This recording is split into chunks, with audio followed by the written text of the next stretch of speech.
Segunda carta de Pablo a los Corintios, capítulo 6, versículos número 1 y 2. Dice la Escritura así: así pues, nosotros como colaboradores suyos os exhortamos también a que no recibáis en vano la gracia de Dios. Porque dice: en tiempo aceptable te he oído y en día de salvación te he socorrido. He aquí ahora el tiempo aceptable, he aquí ahora el día de salvación. Repitamos. Así pues, nosotros como colaboradores suyos, colaboradores de Dios, ¿no?, os exhortamos también a que no recibáis en vano la gracia de Dios. Porque dice: en tiempo aceptable te he oído y en día de salvación te he socorrido. He aquí ahora el tiempo aceptable, he aquí ahora el día de salvación. Miren acá. Nosotros debemos entender una cosa: que Dios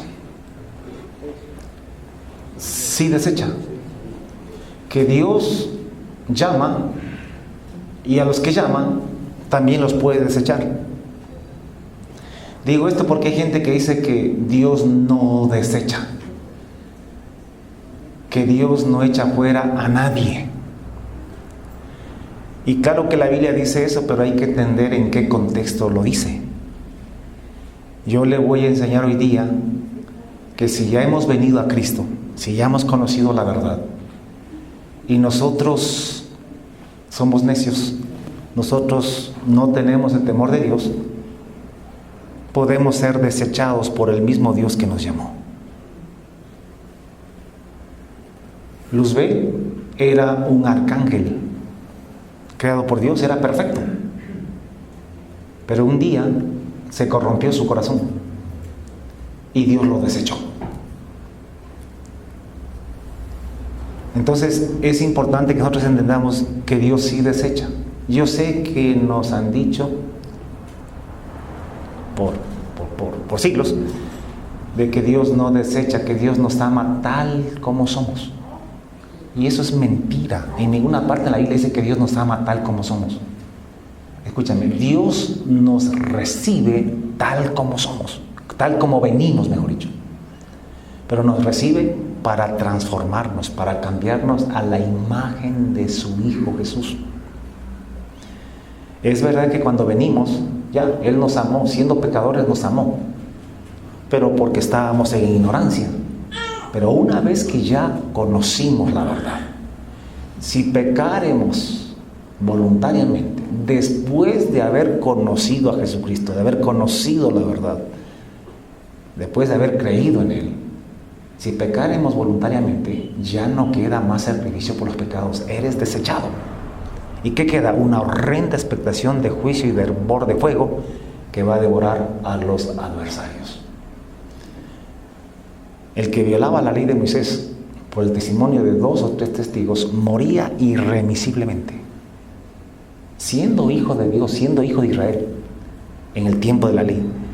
Si alguno violaba la ley de Moisés, bastaba con el testimonio de 2 o 3 testigos y esa persona tenía que morir irremisiblemente, no había perdón. ¿Cuánto mayor castigo pensáis que merecerá el que pisoteare al Hijo de Dios y tuviere por inmunda la sangre en la cual fue santificado?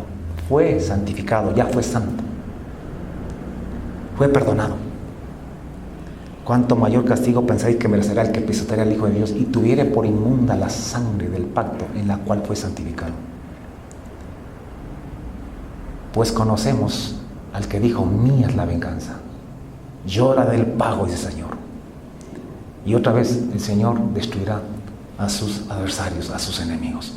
Entonces yo quiero hacerle esta advertencia solamente para que usted tenga presente y camine en el temor de Dios y no se aparte de Dios, para que la gracia de Dios no sea en vano para con ustedes, porque uno puede recibir la gracia de Dios y no aprovecharla y que sea en vano. ¿Cuántas cosas hemos recibido, hemos tenido y ha sido en vano? No la hemos aprovechado pensando en otras cosas. ¿Cuántas personas tienen un don, un talento y ha sido en vano. No lo han utilizado, no lo han aprovechado, no lo han explotado. ¿Cuántas personas tienen recursos en vano sin aprovecharlos? Entonces no saben lo que tienen y no lo aprovechan. Entonces vamos a hablar hoy día acerca de justamente eso, de aprovechar la gracia de Dios para no ser desechados. Voy a darle 3 escrituras porque el tiempo no me dará para más. 3 escrituras con las cuales le quiero dejar bien claro este concepto. Como saben, yo les doy la cita, luego ustedes lo pueden mirar. No, esto ya está subido la semana pasada mismo a las redes sociales. Usted lo puede mirar allí y comprobar las citas. Voy a empezar por Saúl, allá en el primer libro de Samuel, capítulo 15. La escritura dice allí, escúcheme, que Dios escogió a Saúl por rey sobre Israel. Este hombre fue escogido por Dios. Dios lo eligió, Dios lo escogió, Dios lo ungió a través del profeta Samuel para que sea rey sobre Israel. Saúl era un hombre grande, hermoso. La Biblia dice que sobrepasaba con la cabeza al hombre más alto que había en Israel. Era un hombre fuerte, era bueno para la batalla. Dios lo usó de una manera increíble para salvar a la nación de Israel. Derrotó a los filisteos por la mano de Jehová. La Biblia dice que inclusive, escúcheme, hasta profetizó. El Espíritu Santo lo llenó y profetizó juntamente con otros profetas. Fue lleno del Espíritu Santo, escogido por Dios. A nadie le quepa la menor duda de que fue un hombre escogido por Dios, llamado por Dios, usado por Dios, ungido por Dios. Y así estuvo durante un buen tiempo. Pero este hombre tenía un problema, era desobediente. O sea, Dios le mandaba a hacer una cosa y no la hacía, y si la hacía a medias, no como Dios le había ordenado. Porque así hay personas que no obedecen, y si obedecen, hacen las cosas a la maldita sea, o sea, como a ellos les da la gana. Nunca como se les pide, nunca como se les dice, nunca como se necesita. Así era Saúl. Y fue 1, 2, 3, 4, 5 veces, yo no sé cuántas. Hasta que un día ya Dios hartó de la desobediencia de Saúl. Le repito una vez más, Saúl fue un hombre escogido por Dios, llamado y ungido por Dios. No por el diablo, no lo puso el diablo allí, lo puso Dios. Hasta que un día Dios, ya harto de Saúl, le dice, mira, parece que le puso la última prueba. Dijo, ya, si en esta no pasas, hasta ahí llega. Le dijo, reúne gente y ándate a Amalek y hazles guerra hasta que los acabes. Yo he declarado anatema a Amalek, así que no dejes con vida absolutamente nada ni a nadie allí en esa nación. Porque estoy tomando venganza de lo que ellos hicieron con mi pueblo cuando mi pueblo subía de Egipto y estaba necesitado. Y ellos salieron y hicieron guerra. Pues ha llegado el día de mi venganza, así que anda, destrúyelos, acábalos, no dejes con vida ni al más pequeño de los niños, a nadie. Hombres, mujeres, niños, ancianos, mata todo. Y mata ovejas, vacas, gallinas, mata todo y quémalo. No te traigas nada, ni oro, ni nada, todo es anatema. Y Saúl dijo, muy bien, reunió su gente y se fue a Amalek. Y fue e hizo la guerra y los destruyó. Pero, para variar, para no perder la costumbre, dejó con vida, para empezar, a Agag, el rey de Amalek. Le conservó la vida. Tal vez por sentirse importante, para llevarlo como trofeo. Lo dejó con vida y lo trajo con vida a Israel. Cuando Dios le había dicho que mate todo, que no deje con vida nada. Pero además permitió que el pueblo, escuche, perdonara la vida de las ovejas y de las vacas, lo mejor. Y dejó que los trajeran hasta la nación de Israel. Y de esta manera no obedeció la palabra de Dios. Entonces, la Escritura dice que Dios le dice a Samuel: oye Samuel, me pesa haber puesto a Saúl por rey sobre Israel, porque se ha vuelto de en pos de mí y no ha cumplido mis órdenes, mis palabras. Ahora, Samuel, escúcheme, Samuel amaba a Saúl. Samuel era el profeta, el gran profeta de Dios en aquellos días en la nación de Israel. Y Samuel amaba a Saúl, quizá más que a sus propios hijos. Lo amaba. Y cuando Dios le dice: mira, me pesa haberlo puesto, ya Samuel sabía que Dios lo estaba desechando. Así que la Escritura dice que Samuel se apesadumbró y clamó a Jehová toda aquella noche. ¿Qué clamaba? Padre, dale una oportunidad más. Y no es que clamó 10 minutos, no es que oró media hora. Toda aquella noche se la pasó quizá arrodillado clamándole a Jehová para que perdonara una vez más y le diese una oportunidad más a Saúl. Pero Jehová ya lo había desechado para que no sea rey sobre Israel. Así que de mañana se levantó Samuel y fue a encontrarse con Saúl, y lo encontró allá en Gilgal. Y cuando llega donde Saúl sale cínicamente: he cumplido la palabra que Jehová Dios me mandó. ¿Cumpliste? ¿En serio? Sí, he hecho todo lo que Jehová me mandó, tal como me dijo, yo lo he hecho. Entonces Samuel le dice: y si cumpliste la palabra de Jehová, ¿qué valido de ovejas y de vacas es eso que yo oigo por allá atrás? ¿No te dijo Jehová que mates todo? ¿Por qué pues no has cumplido la palabra de Jehová? Él te mandó en misión y te dijo: ve y destruye a los pecadores de Amalek, acábalos del todo. Pero no has oído la palabra de Jehová, sino que vuelto al botín has hecho lo malo delante de Jehová y has traído esas ovejas, y quién sabe qué más traerías. Entonces Saúl le dice a Samuel: lo que pasa es que el pueblo perdonó lo mejor de las ovejas y de las vacas, pero los han traído para sacrificarlos a Jehová tu Dios. Y también traje a Agag, rey de Amalek, pero lo demás todo lo destruimos. Pero ¿cuál fue la orden? Que destruya todo. Y él hizo a media las cosas. Entonces le dice Samuel: déjame decirte lo que Jehová me ha declarado esta noche. No tienes idea de cuánto clamé por ti, de cuánto rogué a Dios por ti. Y él dijo: di, aunque eras pequeño en tus propios ojos. Porque ¿sabes de qué? ¿Quién fue Saúl antes de ser rey? Era miembro de una de las familias más pobres que había en Israel, de una de las tribus más pequeñas, de Benjamín. ¿Sabe qué andaba haciendo el día en que Dios lo llamó y lo vio como rey? Andaba buscando unas asnas de su papá que andaban perdidas. Y así Dios lo tomó y lo puso como rey. Le digo: aunque eras pequeño en tus propios ojos, Saúl, tú mismo sabes que no eras nadie. Porque diferente es que hay algunos que se creen en la divina comedia y no son nada. Y viene alguien y le dice: tú no vales para nada. Pero en este caso, él mismo sabía que no era nadie, que no era nada.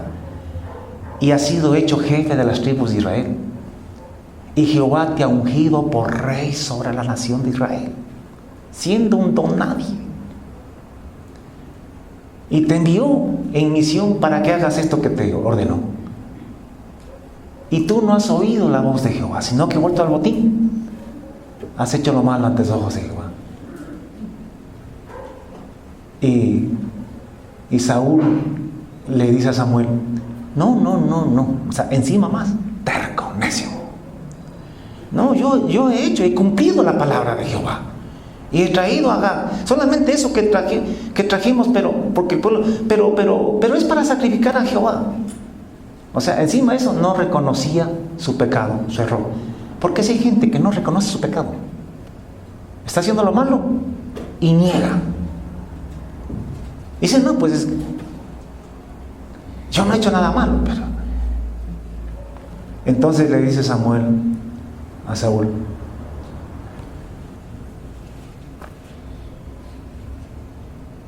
esos versículos bien famosos, ¿no? que nosotros conocemos. La escritura dice allí, en 1 Samuel capítulo 15, le dice, se complace Jehová tanto en los holocaustos y víctimas, más que en que se obedezca la palabra de Jehová. ¿Qué crees tú? ¿Que Dios se complace más en los sacrificios, holocaustos que ustedes van a hacer, más que en el que se haya obedecido al pie de la letra lo que Jehová te mandó? Ciertamente, dijo así, ciertamente el obedecer es mejor que los sacrificios. El que tú hayas hecho lo que Dios te mandó a hacer al pie de la letra era mejor que traigas 1,000,000 de sacrificios para Jehová.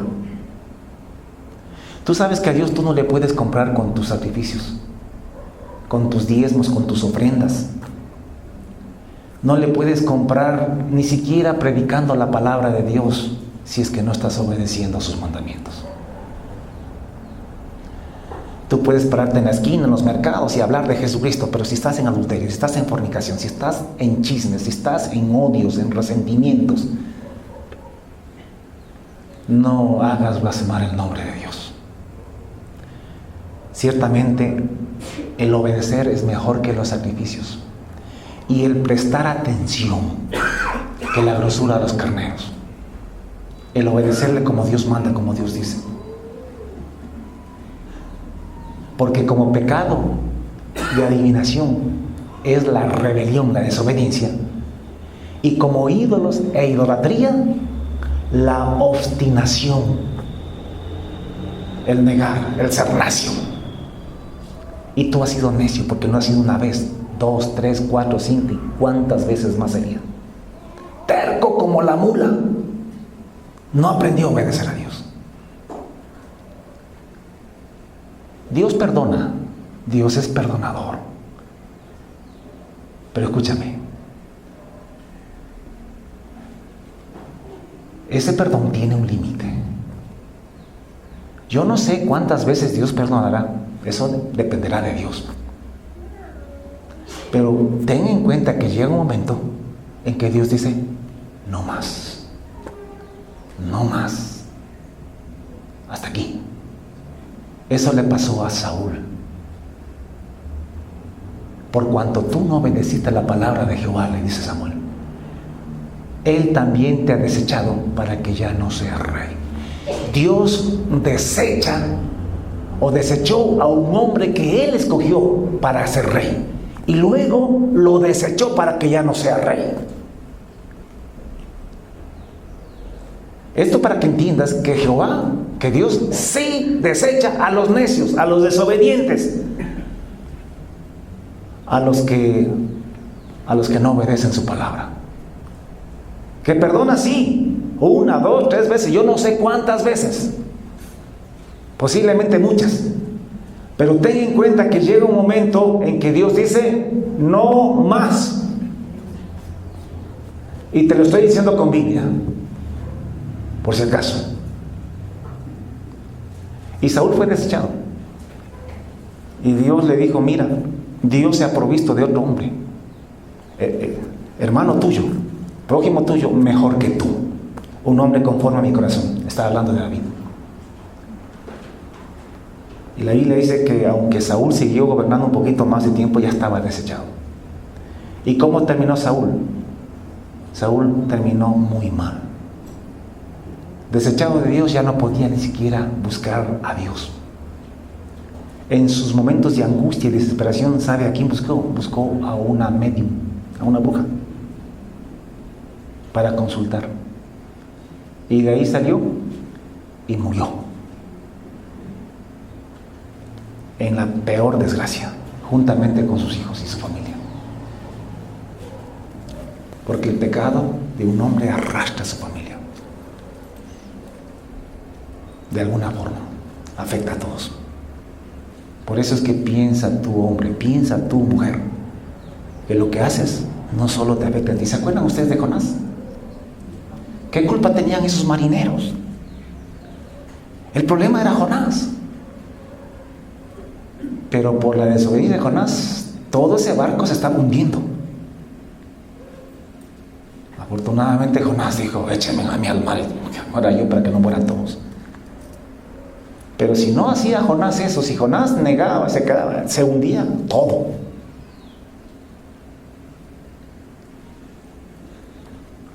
Bueno, una, dos. Hablemos de Esaú. Esaú fue otro hombre que fue desechado por Dios. ¿Quién fue Esaú? Esaú fue hijo nada menos y nada más que de Isaac, el mismo padre de Jacob, el patriarca de la nación de Israel. Fue nieto de Abraham, del padre de la fe. Fue hijo de la misma madre que Jacob. Es más, escúcheme, nacieron, él y su hermano mellizo nacieron el mismo día con su hermano Jacob. Estuvieron en el mismo vientre, compartieron quizá la misma placenta. Eso fue Esaú. Y Esaú tuvo la suerte, entre comillas, por llamarle suerte, de haber nacido minutos antes que su hermano Jacob. Por lo tanto, heredó la promesa de la primogenitura. Él debió haber sido el padre de la nación de lo que hoy conocemos Israel, la nación de Israel. Porque era el primogénito. Tenía todo. Sin embargo, fue desechado por Dios. Dice en el libro de Hebreos capítulo 12, dice lo siguiente, escuchen. Dice: mirad bien, no sea que haya alguno entre vosotros que deje de alcanzar la gracia de Dios, que brotando alguna raíz de amargura os estorbe y por ella muchos sean contaminados. No sea que haya algún fornicario o profano como Esaú. ¿Cuál fue el problema de Esaú? Que era fornicario y profano. Y yo vengo repitiendo culto tras culto, ustedes saben cómo soy, que todos los fornicarios, los adúlteros, oirámen jovencitos, oirámen varones, mujeres, solteros y casados, los fornicarios, necios y sordos, que oyen y escuchan la palabra vez tras vez en la iglesia y no hacen caso, vas a ser desechado. Va a llegar un momento, ya tarde, que quizá querrás arrepentirte y ya Dios no te va a dar oportunidad para el arrepentimiento. No sea que haya algún fornicario o profano como Esaú. Escúchame, los fornicarios, los adúlteros no heredarán el reino de Dios, no lo van a heredar. Así sean pastores, así sean evangélicos, así sean católicos o mormones o testigos de Jehová o ateos, no van a heredar el reino de Dios. Así de claro. Lo dice la Escritura. Y profano, ¿qué es profanar? Eso es tomar como común, como inmundo, las cosas santas. Tú tienes el nombre de Dios es invocado sobre ti. Tú te llamas cristiano. Ese nombre es sagrado. Tú no puedes profanar ese nombre. Tú no puedes vivir como te da la gana allá afuera para que la gente blasfeme el nombre de nuestro Dios. Tú eres un referente del Señor y tienes que andar en temor y en obediencia. Que si blasfeman de ti, lo hagan, pero lo hagan porque tú haces las cosas bien, no porque andas haciendo del mal. Que blasfemen contra ti o contra Dios porque tú predicas la palabra y se molestan, listo. O porque no te quieres emborrachar con ellos, listo. O porque tú, muchacha, no te quieres acostar con ese vago y ocioso, el marihuanero. Y que blasfemen contra ti y contra Dios, está bien que lo hagan. Más bien, bendito sea Dios por eso. Pero que no lo hagan por el pecado que puedas cometer. Que no digan, ese es hermanito y mira cómo me roba. Ese hermanito y mira cómo me anda coqueteando. Eso es profanar el nombre de Dios. Si tienes un don, un llamado, un talento, eres predicador, eres evangelista, eres pastor, eres un músico, un alabante, y tienes esto como algo inmundo, como algo común, eso es profanarlo. Porque esto es sagrado. ¿Cuántos no quieren el puesto que tú tienes? ¿Cuántos no quisieran tener el don que tú tienes? Y tú lo estás profanando, lo estás pisoteando. Te vale un rábano. Los profanos también son desechados.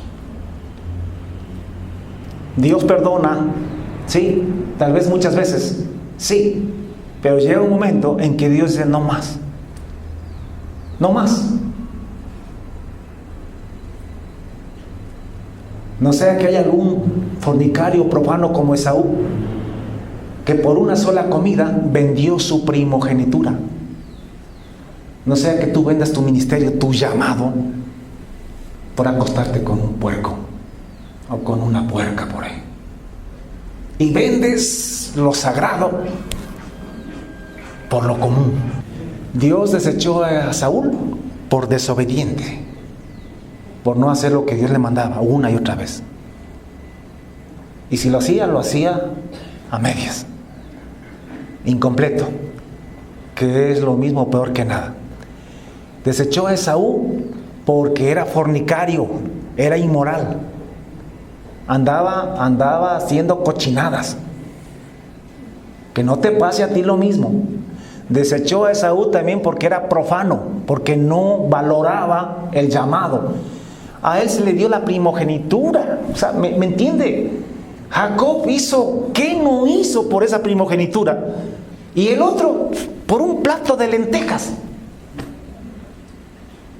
Hay hombres, mujeres que por un adefesio van a hacer tonterías, ni siquiera vale la pena. A veces por un pecado cualquiera estamos pisoteando el llamado de Dios.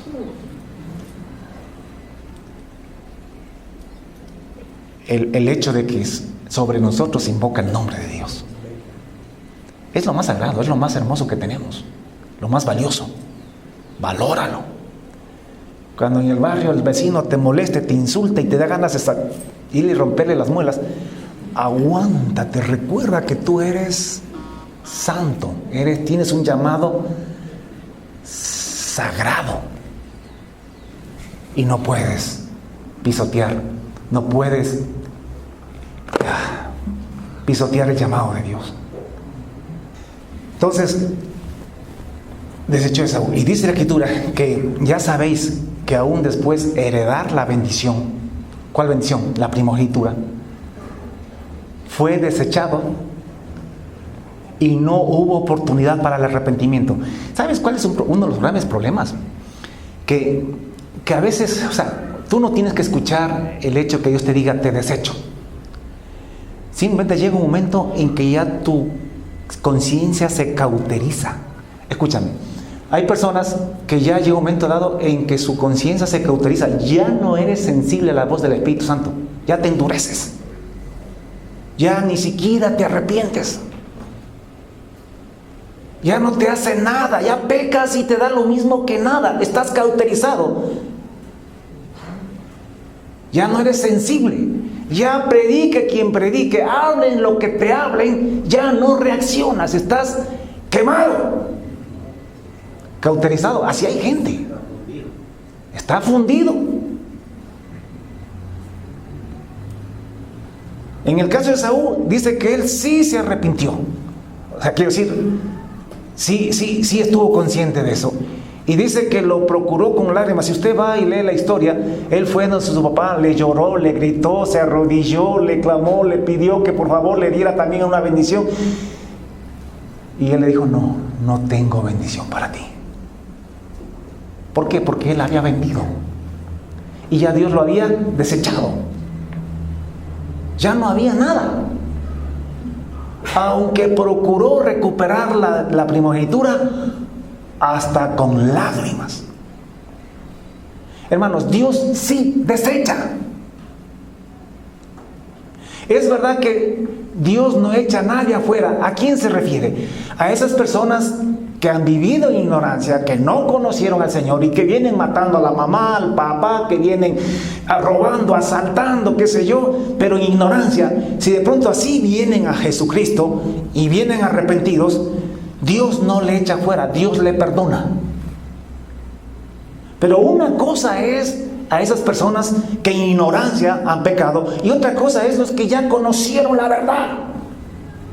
Porque si pecaremos voluntariamente después de haber recibido el conocimiento, la verdad, ya no queda más sacrificio que pueda perdonar tus pecados.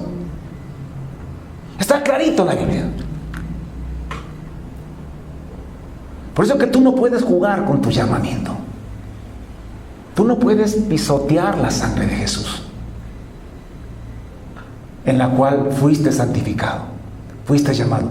Y al menos aquí en nuestra iglesia, escúcheme, entendiendo ahora el Evangelio como lo entendemos, entendiendo qué es creer en Jesucristo y todo lo que tenemos y recibimos por gracia en Jesucristo, si después de este conocimiento tú sigues practicando el pecado, yo no sé, ya no hay. ¿Dónde más vas a ir? Porque quien más se le da, más se le exige. Quizá en muchos otros lados, en las iglesias, ni siquiera entienden qué es creer en Jesús. Todavía no les han explicado. Y puede ser que por ahí haya más paciencia de parte de Dios. Pero aquellos que ya entendemos, como lo entendemos nosotros acá, se nos va a demandar mucho más. Y Dios no puede estar tolerando tanto. La desobediencia, el profanar el nombre de Dios. ¿Me explico, hermanos? ¿Me estoy haciendo entender?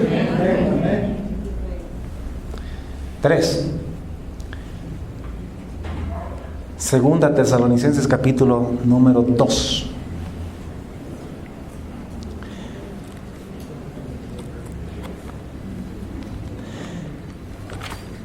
Dice la Escritura, escúcheme, hablando el apóstol Pablo, dice, pero con respecto a la venida de nuestro Señor Jesucristo y a nuestra reunión con Él, o sea, la segunda venida del Señor, ¿no?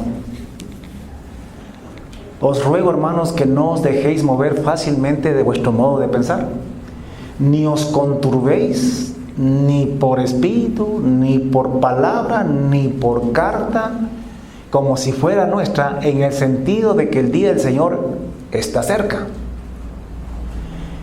Nadie os engañe en ninguna manera, porque el día del Señor no vendrá sin que antes venga la apostasía y se manifieste el hombre de pecado,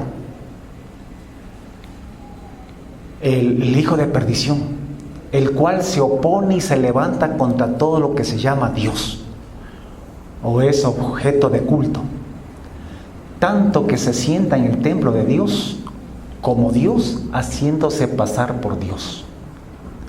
¿No os acordáis que cuando yo todavía estaba con vosotros os decía esto?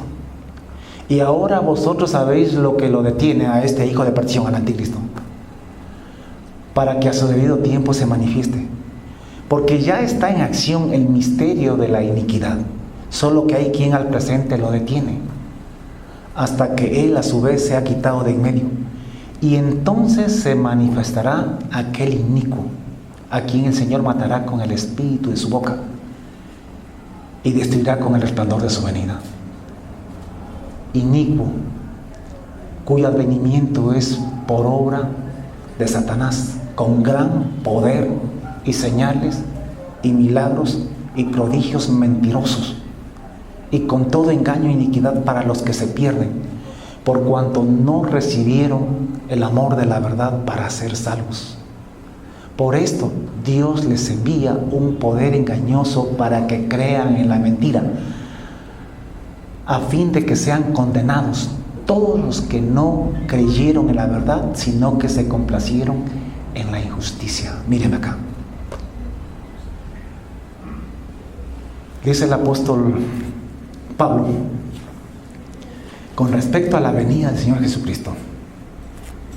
Dice que antes de que Jesucristo venga, tienen que acontecer dos cosas. Número uno, la apostasía. Tiene que venir la apostasía. Y segundo, tiene que manifestarse el anticristo, el hombre de pecado. Tiene que manifestarse. No puede el Señor Jesús venir antes de eso. Miren acá. La iglesia, en términos generales, predica que nosotros, que Cristo viene por la iglesia, que la iglesia se va antes de que el anticristo se manifieste, antes que empiece la tribulación para la iglesia. Eso es falso, de toda falsedad. La Biblia es categóricamente claro. Jesús en Mateo 24 dice clarito que después de la gran tribulación de aquellos días, entonces aparecerá la señal del Hijo del Hombre viniendo en las nubes del cielo. Primeramente tiene que venir la apostasía. ¿Qué es la apostasía? La apostasía ya está ahorita. Apostatar es apartarse del camino. Y la que apostata es la iglesia. ¿Verdad? No digo apostar, sino apostatar. Es diferente. Y la que apostata o se aparta del camino es la iglesia. El mundo, ellos no están en el camino, ellos no se pueden apartar porque ellos no están en el camino. Es imposible que se puedan apartar. Los únicos que se pueden apartar del camino del Señor es la iglesia. Y está profetizado que en los últimos días, escúcheme bien, la iglesia va a apostatar. La iglesia se va a apartar de Dios. Y apartarse no significa que usted se vaya de la iglesia, o sea, que se vaya del grupo. Usted puede apostatar estando aquí mismo, escuchando falsas doctrinas de demonios. Y puede apostatar pues siendo como Esaú o como Saúl. Dijo Jehová: me pesa haber puesto a Saúl por rey, porque se ha vuelto de en pos de mí. O sea, ha apostatado de mí, se ha apartado de mí y no ha cumplido mis palabras. Eso es apostatar. Y en los últimos días la iglesia va a apostatar doctrinalmente y va a apostatar también tras el pecado y la maldad. Jesucristo dijo que la maldad será tanta que muchos se apartarán de la verdad y que se enfriarán. Entonces, la apostasía ya está empezando. Tenemos megas iglesias, pero con gente que vive en pecado, con predicadores que le dicen que todo está bien, que Dios los ama así como son, adúlteros, fornicarios, mentirosos, ladrones, que Dios es amor, que por eso murió Jesús en la cruz, porque como no somos perfectos, entonces que Dios nos ama así. Entonces esa gente está apartada de la verdad y se va a condenar. No significa que se cierren las iglesias, significa que las iglesias se abren al pecado, al mundo. ¿Sí me entienden? Entonces, dos, es que tiene que manifestarse el anticristo, tiene que manifestarse, tiene que comenzar la persecución contra la iglesia, mientras el mundo dirá paz y seguridad. 3 años y medio en el que Dios le permitirá actuar sin estorbarle, para que tenga éxito. Y se proclamará Dios y exigirá la adoración exclusiva hacia Él. Entonces, Pablo dice, cuando yo estaba con vosotros, yo les decía ya esto, y ahora ustedes saben lo que lo detiene, a fin de que a su debido tiempo se manifieste. Porque ya está en acción el misterio de que, o sea, el anticristo ya pudiera manifestarse. Si por ellos fuera, por el diablo fuera, eso ya se manifestara. Pero hay quien lo detiene. ¿Quién lo detiene? Lo detiene Dios. ¿Hasta cuándo? Hasta cuando sea el tiempo debido. Y entonces Él se quitará de en medio, Dios, y le permitirá actuar al anticristo a sus anchas.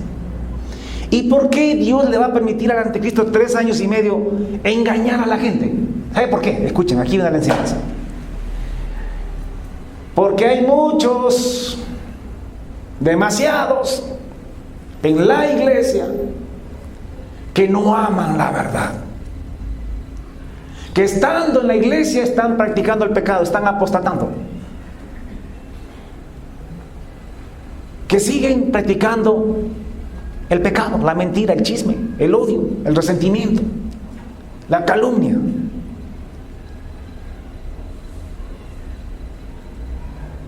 Porque no creen en Jesucristo como venimos enseñando. Escúchame, todavía estamos a tiempo. Pero ya mismo llega el momento en que Dios dice: hasta aquí la gracia. Hasta aquí el Espíritu Santo va a estar trabajando, va a estar obrando. Hasta aquí, porque desde Pentecostés hasta este momento va a decir Dios: mi Espíritu se ha estado derramando para que la gente me conozca, se arrepienta, convenciendo al mundo de pecado, de justicia y de juicio. Hasta aquí. Ahorita lo retiro, nos retiramos. Dios se retira para que el anticristo, con todo engaño de iniquidad, con grandes señales, prodigios y milagros mentirosos, engaña a todos los que en este tiempo no quieren obedecer a la verdad. Para los que en este tiempo no tienen temor de Dios y les importa un rábano, que son como Esaú, que son como Saúl y no obedecen a Dios, no se arrepientan. Entonces Dios dice: hasta aquí, no va más. Y escúchame, hay gente que dice: no, pastor, pero como yo ya sé lo que dice la Biblia, que el anticristo va a ser, yo no le voy a creer. Como yo ya conozco, yo no me voy a dejar engañar así, más que ahí muero, pero yo no voy a creer. Escúchame, no seas bobo. Dios dice que Él mismo enviará un poder engañoso para que creas en la mentira. Si Dios se propone que tú seas engañado, dime cómo no vas a ser engañado. Dios te dice: hey, yo me encargo de que seas engañado. Por cuanto ahora no quieres creer la verdad, por cuanto ahora no quieres obedecer, por cuanto ahora eres como Esaú, eres como Saúl, pues en ese tiempo, cuando ya llegue el momento, yo mismo enviaré un espíritu engañoso para que seas engañado, para que creas a la mentira, a fin de que seas condenado, por cuanto no amaste la verdad en su tiempo, en su momento. Por eso es que yo les digo: hey, yo les exhorto para que la gracia de Dios, para que no sea en vano para con ustedes la gracia de Dios. Porque está escrito: hoy es el tiempo aceptable, hoy es el día de salvación. He aquí ahora el tiempo aceptable, he aquí ahora el día de salvación. Es ahora cuando tú tienes que arrepentirte, es ahora cuando tú tienes que tener temor de Dios. Hermano, yo no predico aquí para que la gente se vaya al infierno. Yo predico para salvar a la gente de que se vaya al infierno. Predico para que la gente, escúcheme, se salve, no para que se condene. Y si yo les hablo fuerte y les hablo claro, es con la intención de sacudirlos. Ojalá en una de estas prédicas duras, fuertes, crudas que yo les doy, ojalá en alguna de ellas te arrepientas y te vuelvas a Jehová, porque hoy es el tiempo aceptable, hoy es el día de salvación. Cuando menos te des cuenta, Dios va a decir: hasta aquí llegó. Y quizá ni siquiera necesariamente tienes que esperar hasta que se manifieste el anticristo. Puede ser que ya Dios venga tratando contigo tanto tiempo y diga: no, hasta aquí llegó, de aquí lo endurezco.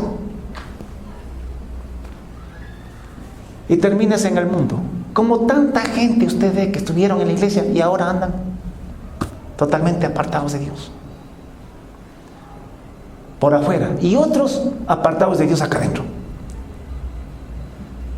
Hay pastores apartados de Dios que trabajan y viven solamente por el dinero,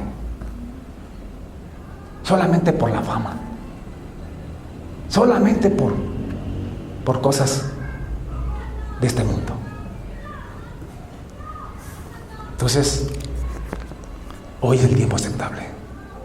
Hoy es el día de salvación. Dios desecha a los que llama, luego los puede desechar. Desechó a un arcángel. ¿Qué te hace pensar que no te desecha a ti? Desechó a un hombre ungido que hasta profetizó. Lo desechó. Y lo llamó él mismo. Ahora, hermano, no tengas miedo en este sentido. Si tú amas a Dios, tú no tienes por qué preocuparte, porque tú amas a Dios, crees en Jesucristo, tú buscas la santidad. Entonces tú no tienes por qué preocuparte. Esto es para la gente necia.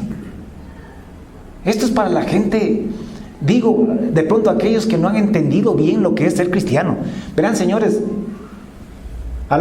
míreme acá. El hecho de que usted pertenezca a esta iglesia no le garantiza nada a usted. El hecho de que usted se llame evangélico, a Dios le vale un reverendo rábano eso. Ahora, ¿es bueno venir acá? Claro que es bueno. Es mejor venir acá que irse a esa otra iglesia de allá al frente del parque. Porque aquí usted escucha la verdad, escucha la palabra, y, eso es bueno. Pero el mero hecho de estar acá por costumbre no le garantiza nada. El venir acá tiene que ser para aprovechar lo que aquí Dios le enseña, lo que Dios le dice, ponerlo por obra, en práctica. Entonces lo pone en práctica, entonces ahí sí vale la pena pues venir. Porque a Dios no le interesa si vienes o no vienes, en cierto sentido, ¿no? Sino si haces o no haces lo que Él te enseña, lo que Él te dice. Y en Cristo Jesús tenemos todo para hacerlo. O sea, esto debería asustarles, no a los hermanos que están fieles, que están andando en el temor de Dios. Esto debe asustarles a los que andan en pecado. O sea, a los que están andando mal. Ustedes tienen que ponerse con las barbas en remojo. Porque se está advirtiendo. Se está advirtiendo. Deja el pecado, hermano, arrepiéntete en Cristo Jesús. Escucha el mensaje. ¿Qué significa creer en Jesucristo?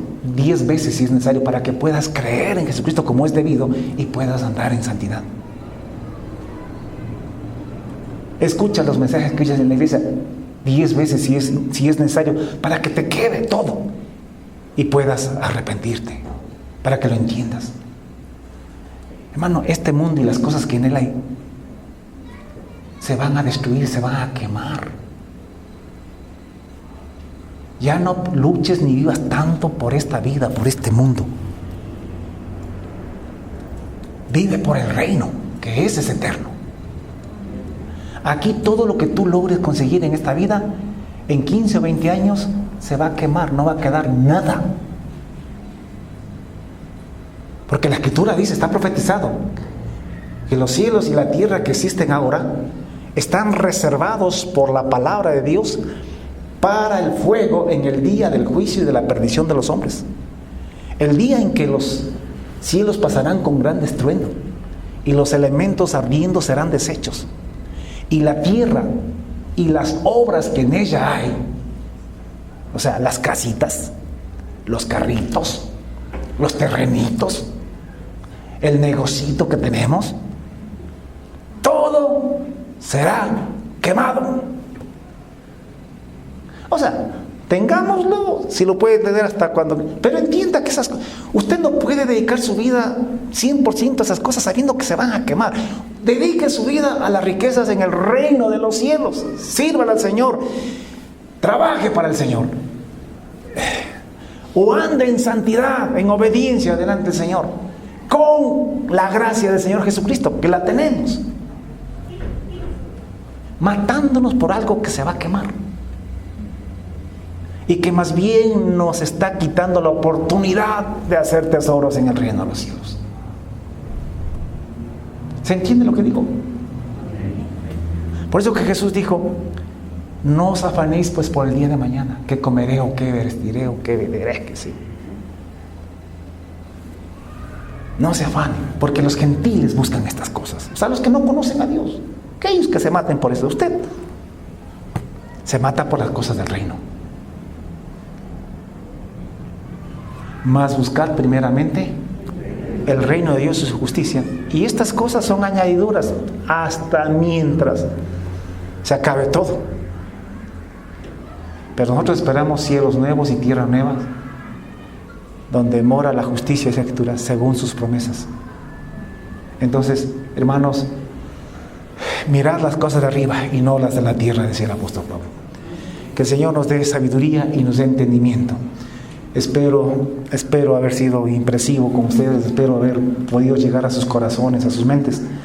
Espero que cada día usted vaya siendo transformado y cambiado a la imagen de Jesucristo, viviendo la vida que le agrada. Pongámonos de pie, vamos a orar.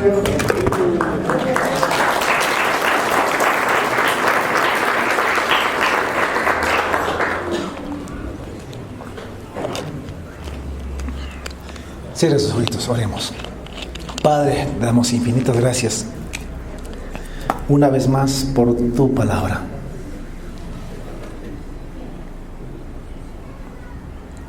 Gracias porque eres bueno. Gracias porque tú nos amas.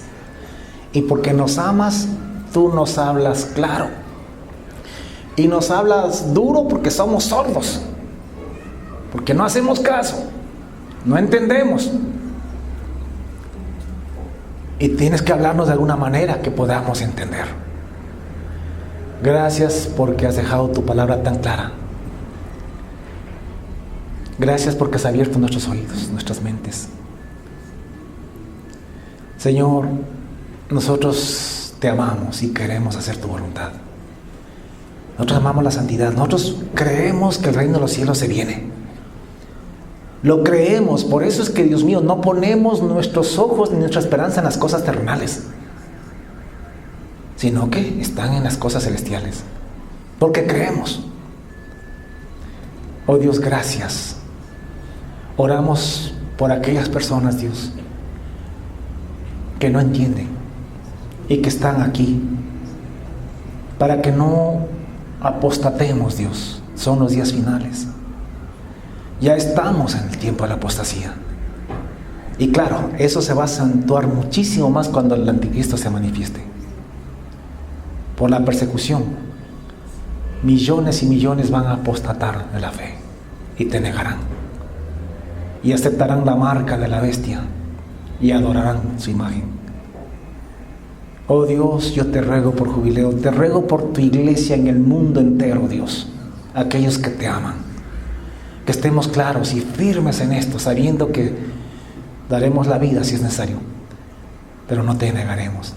Pero sobre todo, lo que hoy día nos has enseñado, que ahora es el tiempo de aceptable, ahora es el tiempo de salvación. Que cuando tenemos que arrepentirnos es ahora, que no podemos estar esperando al último tiempo, recién ahí para disque arrepentirnos. Porque tu palabra dice que si ahora no tenemos el amor por la verdad, si ahora no nos arrepentimos, que tú mismo enviarás un espíritu engañoso en el tiempo del fin para que crean a la mentira y sean condenados todos los que no amaron la verdad, sino que se complacen ahora en la injusticia, en el pecado. Oh Dios, ten misericordia, abre los ojos, pon tu temor en cada mente y en cada corazón de mis hermanos y en el mío mismo, Señor, para que siempre estemos andando en tu presencia y en tu temor. En ti confiamos, en ti esperamos, a ti te damos la gloria, la honra y la alabanza. En el nombre de Jesús, la iglesia dice, amén. Amén. Nos vemos la próxima semana.